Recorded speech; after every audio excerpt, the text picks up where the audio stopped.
Hello everyone. Assalamu alaikum one and all. Welcome to my YouTube channel Islamic Snap.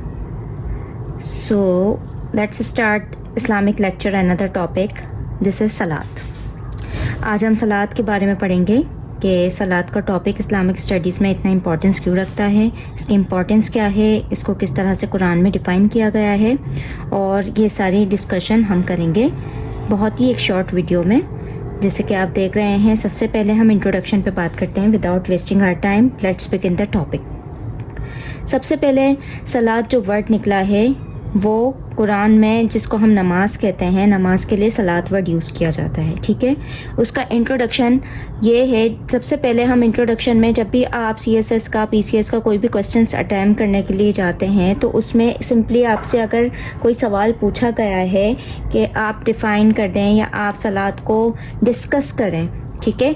Define means होता है कि आप किसी चीज़ को जस्ट डिफ़ाइन करते हैं 15 to 16 लाइन में या मोर देन वन पेज, बस एक पेज में या 2 पैराग्राफ्स में आप किसी चीज़ को सिंपली डिफ़ाइन करते हैं। लेकिन जब आपके पास डिस्कस जैसी कोई चीज़ लिखी हुई आ जाए कि आपको अब चीज़ डिस्कस करनी है तो it means more than that, ठीक है। वो डिमांड कर रहे हैं आपसे कि आप उसके सिर्फ एक सिंगल वर्ड में से बहुत सारी टर्म्स खुद जनरेट करें और उसको प्रॉपरली एक्सप्लेन करें। तो उसको प्रॉपर एक्सप्लेन करने का तरीका ये है कि आप इंट्रोडक्शन दें, सबसे पहले आप आउटलाइंस देंगे, ठीक है। उसमें आप सारी चीज़ें बताएंगे कि आप क्या क्या बता रहे हैं। आप डिफाइनिंग सबसे पहले बताएंगे कि खुदा और बंदे का एक रिश्ता क्या है, किस तरह से एक रिलेशन बनता है, ठीक है। फिर उसके बाद आप बताएंगे कि क्या इम्पोर्टेंस है सलात की, सलात को किस तरह से कुरान ने डिफ़ाइन किया है, किस तरह से हदीस ने डिफ़ाइन किया है और किस तरह से कुरान में इसकी इम्पोर्टेंस बताई गई है। सबसे पहले हम खुदा और बंदे का एक जो रिश्ता है वो किस तरह कायम हुआ वो बात करते हैं। God has created everything on this earth for the benefits of mankind. खुदा ने इस ज़मीन पे जितनी भी चीज़ें बनाई हैं वो बेनिफिट्स के लिए बनाई हैं। किसके लिए? हमारे लिए। अब क्या है, अब इम्पॉर्टेंस ऑफ सलात की बात की जाए तो कुरान कहता है से सलात एंड पे ज़कात, ये सूरह बकरा की 43 आयत में मेंशन्ड है।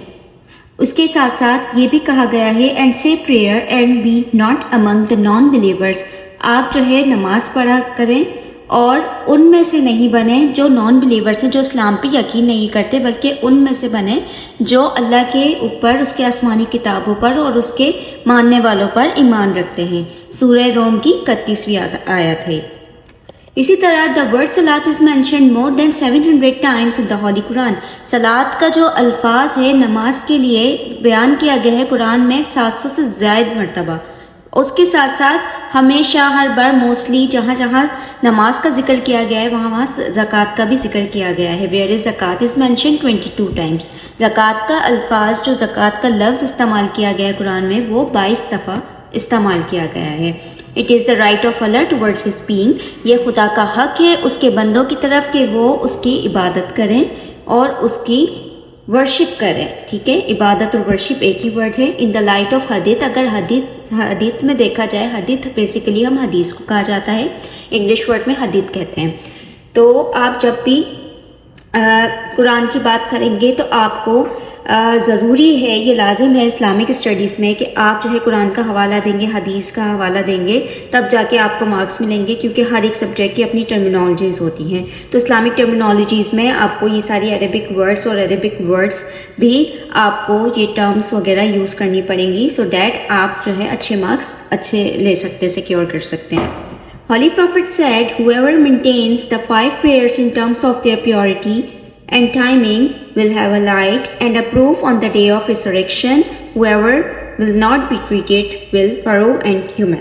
वो कह रहे हैं, कहते हैं, फरमाते हैं हमारे प्यारे नबी सल्लल्लाहु अलैहि वसल्लम कि जो इंसान जो है 5 वक्त की नमाज कायम करे बिल्कुल बाकायदगी के साथ, वक्त पर, प्योरिटी कहते हैं एक प्योर सोल के साथ, यानी कि पाक रूह के साथ, आप पाकीज़गी में पाकी का ख़ास ख्याल रखा जाए नमाज में। जो इंसान इन सारी हुकूक हक़ाइक़ को बयान, मतलब सारे फ़राइज़ को पूरा करते हुए ये फ़र्ज़ अदा करेगा तो डे ऑफ रिसरेक्शन, यानी कि जब आखिरी दिन होगा, रिसरेक्शन मतलब कहते हैं कि जब आपका पूछताछ होगी आपसे مرنے کے بعد ڈے آف ججمنٹ پہ، تو اس کے لیے جو ہے ایک الگ سے ٹریٹمنٹ دیا جائے گا، اور وہ جو ہے انسانوں میں سے یا روحوں میں سے ان کو مدد ملے گی۔ I have created jinn and ins، انس کہتے ہیں مین کائنڈ یعنی انسانوں کو، جن تو آپ کو پتہ ہی ہے، ٹھیک ہے، سپر نیچرل میں آ جاتے ہیں۔ تو اس میں یہ مزید کہا گیا ہے کہ I have created jinn and ins mankind not for any other purpose except worship me۔ اللہ نے انسان کو اور جناتوں کو کس لیے بنایا ہے کہ وہ اس کی عبادت کریں۔ الدھاریات 51 آیات ہے اور 56 تک، جس میں یہ مینشن کیا گیا ہے۔ اس کے ساتھ ساتھ الصلاۃ عماد الدین، یہ کہا گیا ہے کہ صلاۃ از دا پلر آف دین، صلاۃ جو ہے دین کا ایک مین پلر ہے۔ الصلاۃ مفتاح الجنہ، صلاۃ از دا کی ٹو پیراڈائز، اس میں یہ بھی کہا گیا ہے کہ صلاۃ جو ہے وہ جنت کی چابی ہے۔ الصلاۃ معراج المومن، صلاۃ از دا معراج فار دا بلیورس، اب یہ بھی کہا گیا ہے کہ صلاۃ جو ہے ایک طرح سے وہ بلیورس کے لیے، ماننے والوں کے لیے کیا ہے، معراج ہے۔ کتنی بڑی بات کہہ دی ہے یہاں پہ، دیکھیں معراج کا آپ کو اگر واقعہ نہیں پتہ تو اس کے لیے میں الگ سے لیکچر بناؤں گی، اس میں آپ جا کے جب آپ صلی اللہ علیہ وسلم معراج پہ گئے تھے تو معراج پہ آپ صلی اللہ علیہ وسلم نے 7 آسمانوں کی جو ہے 7 آسمانوں پر گئے تھے، اور وہاں پہ ان کے ساتھ مختلف واقعات پیش آئے تھے، تو وہ اتنی بڑی رات کو اتنے بڑے واقعہ کو انہوں نے اس چیز میں بیان کر دیا ہے۔ اس کے ساتھ ساتھ پروفٹ کہتے ہیں in the preface of the holy Quran it has been mention, holy Quran میں یہ مینشن کیا گیا ہے کہ صلاۃ اور زکوٰۃ جو ہے should be paid in collective manner, یعنی کہ آپ جو انسان نماز باقاعدگی سے پڑھے گا اس پہ لازم ہے کہ وہ زکوٰۃ بھی اتنی ہی باقاعدگی سے دے۔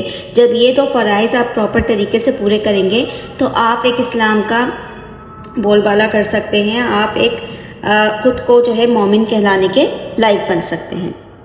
تو یہ اس میں آپ کو امپورٹنس آف صلاۃ پتہ چل رہی ہوگی کہ قرآن اور احادیث میں کتنی امپورٹنس ہے نماز کے لیے۔